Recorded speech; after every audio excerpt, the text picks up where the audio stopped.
Dinasti Eri telah menguasai Woodland sejak zaman dahulu kala. Namun, mereka memiliki kehormatan dan aturan yang sangat ketat.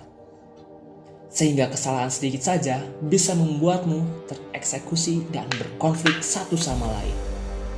Di tengah konflik internal tersebut, Marquis the Cat datang ke Woodland.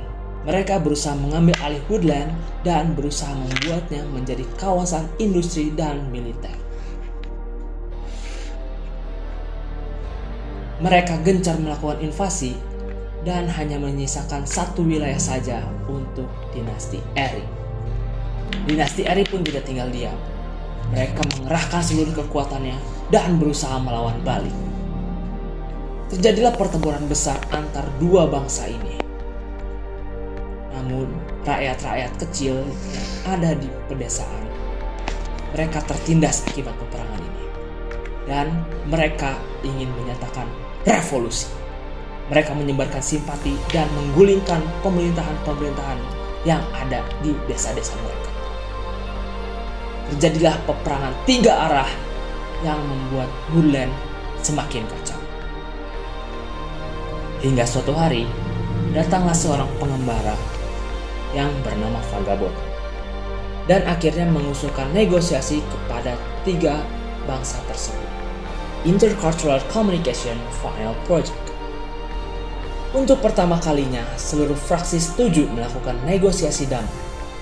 Namun, mereka segera menyadari satu kesalahan besar. Mereka memiliki cara berpikir yang berbeda. Woodland membutuhkan stabilitas, produktivitas, dan pembangunan infrastruktur.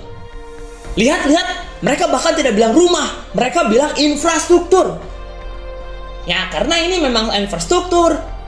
Menurut hukum leluhur dan langit suci, Woodland adalah hak turun-temurun kami yang sudah dijanjikan 3000 tahun lamanya.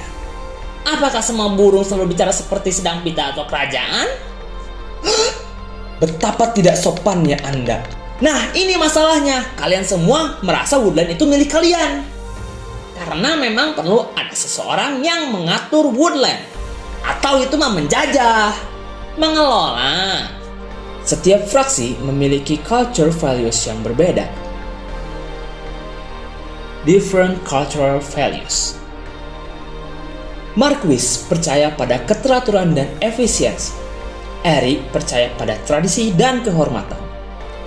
Aliansi percaya pada kebebasan dan kesetaraan. Menurutku kalian terlalu emosional. Diam! Bukankah kau menjual senjata ke aliansi? Bisnis. Kau juga memberi item kepada pasukan kami. Networking. Kamu memanfaatkan perang. Aku lebih suka istilah economic opportunity. Kami hanya ingin membuat Woodland lebih produktif dengan menebang hutan. Itu strategic deforestation. Tuh kan? Kucing tidak memahami kehormatan. Dan burung tidak memahami efisiensi. Efisiensi itu tidak lebih penting daripada martabat. Mungkin kita bisa berkompromi. Kompromi dengan penjajah? Kami bukan penjajah. Tapi kalian datang dari luar Woodland kan? Itu tidak relevan. Masalah mereka bukan hanya perang, tetapi perbedaan cara memahami dunia. Ethnocentrism. Mari fokus pada solusi rasional. Kalian selalu bicara rasional saat rakyat menderita. Bahasa kalian terlalu vulgar untuk diskusi bangsawan. Bisakah burung ini bicara normal? Bisakah kucing ini memiliki kehormatan? Sepertinya meetingnya berjalan dengan baik. Bagus. Perbedaan communication styles membuat mereka terus salah paham. Dan konflik pun pecah, menghancurkan segalanya.